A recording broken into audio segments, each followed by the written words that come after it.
Bienvenue sur la Tribune des Pirates. Nous rencontrons aujourd'hui François Burgat, auteur de Comprendre l'islam politique. Bonjour François Burgat. Bonjour. Trouvez-vous normal que le président ainsi que 3 candidats aux élections présidentielles soient présents au dîner du CRIF? Dans l'atmosphère de la République française, c'est pas surprenant. Mais évidemment, ça souligne un contraste qui est au centre de tous les dysfonctionnements de notre système politique, qui est ce différentiel. Il y a un petit peu deux poids, deux mesures. Une fois n'est pas coutume, je vais féliciter la mosquée de Paris pour une attitude qu'elle a eue il y a, je pense, 48 heures, et qui est une sorte de réponse.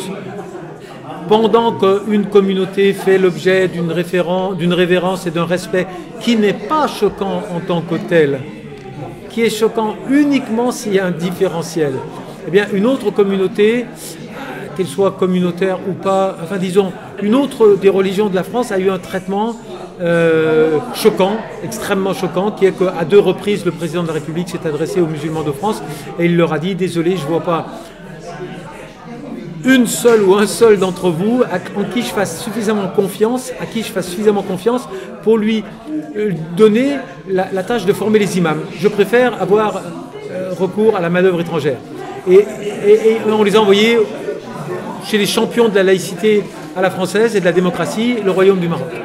Et 2 mois après, le président a dit aux adeptes de cette même religion « J'en vois pas un seul parmi vous à qui je fasse suffisamment confiance pour lui donner la présidence de cette institution que j'ai créée. » Bon, et on sait bien pourquoi je l'ai créée. Je l'ai créée pour vous surveiller un petit peu et pour surveiller vos pratiques dans le domaine du financement des lieux de culte. Hein.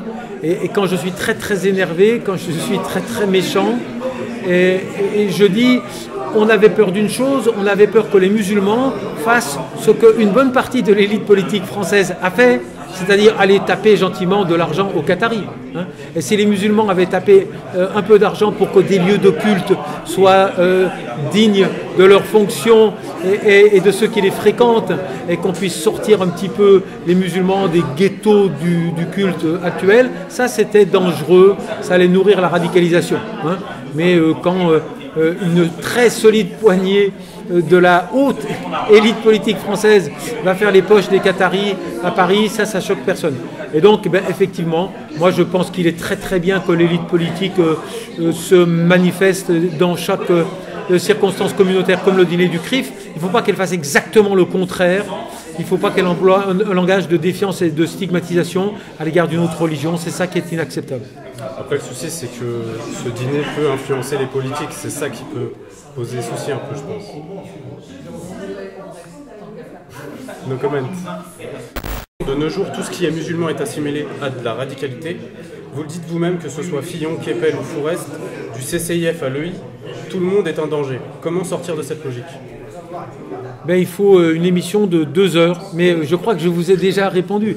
Il faut que les institutions de la représentation politique au sens le plus large du terme fonctionnent mieux en France. C'est-à-dire qu'il faut, encore une fois, que toutes les composantes du tissu national aient le droit à l'expression oppositionnelle dans l'espace public, soit mieux représenté dans les institutions strictement parlementaires, mais aussi, moi, je déverrouillerais la distribution de la parole publique dans les chaînes nationales ou dans les télévisions. C'est déjà là que commence... Mais comment se fait-il que le CCIF est comparé à des islamistes, aux frères musulmans, à l'EI? Tout est mélangé aujourd'hui dans le discours de Fillon, par exemple. C'est très très très révélateur, et c'est ce qui m'a amené à employer cette phrase dont je suis quand même très très heureux de voir qu'au moins une exception, un candidat à l'élection présidentielle l'a employé. Il a dit « Nous ne pouvons pas être un pays où le bon musulman serait le musulman qui n'est plus musulman. » Il faut qu'on admette la spécificité du fait religieux, la légitimité qu'il y a à utiliser des manifestations de l'appartenance religieuse auxquelles nous sommes hystériquement opposés. La première fracture du tissu national, elle remonte quand même à l'affaire du voile à l'école. Elle s'est aggravée depuis.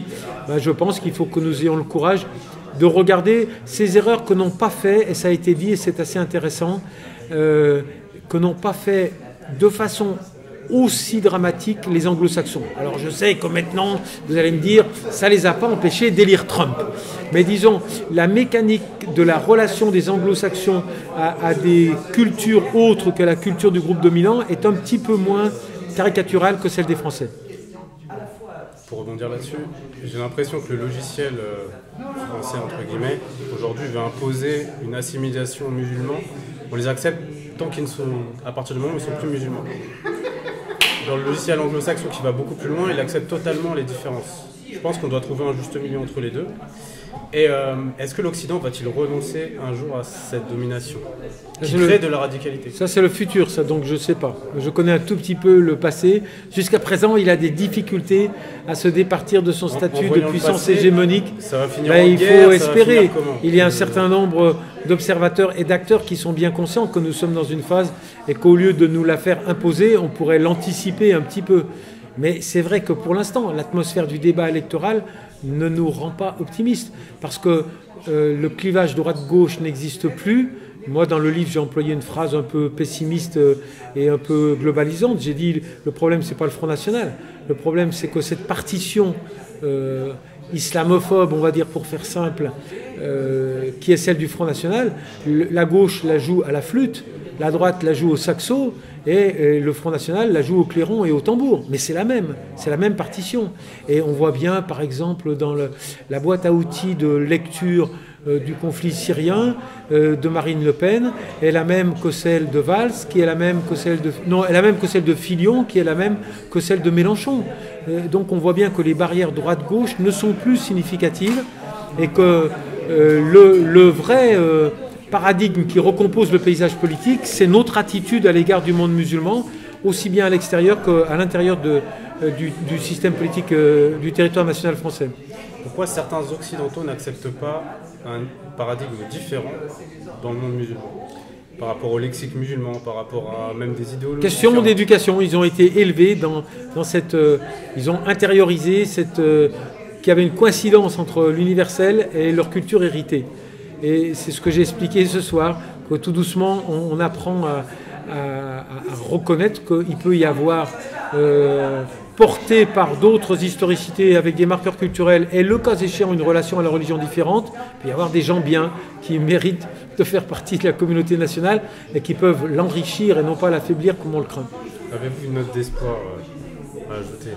En cherchant très très très très fort, mais elle ne me saute pas à l'esprit actuellement. Et je dis, avec les élections là qui se présentent, je dis tout le temps à la fin de mes conférences, j'espère que je ne vous ai dit que des bêtises, que je me suis trompé et que tout va aller bien demain. Mais pour l'instant, c'est assez difficile de se montrer optimiste.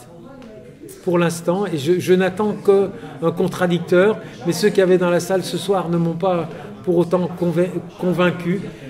J'attends qu'un contradicteur pour me dire que je me trompe et qu'on n'a pas de raison d'être pessimiste. Mais pour l'instant, c'est difficile de ne pas être pessimiste. Bon, on finira avec votre sourire et puis à très bientôt. Voilà, c'était optimiste. Merci.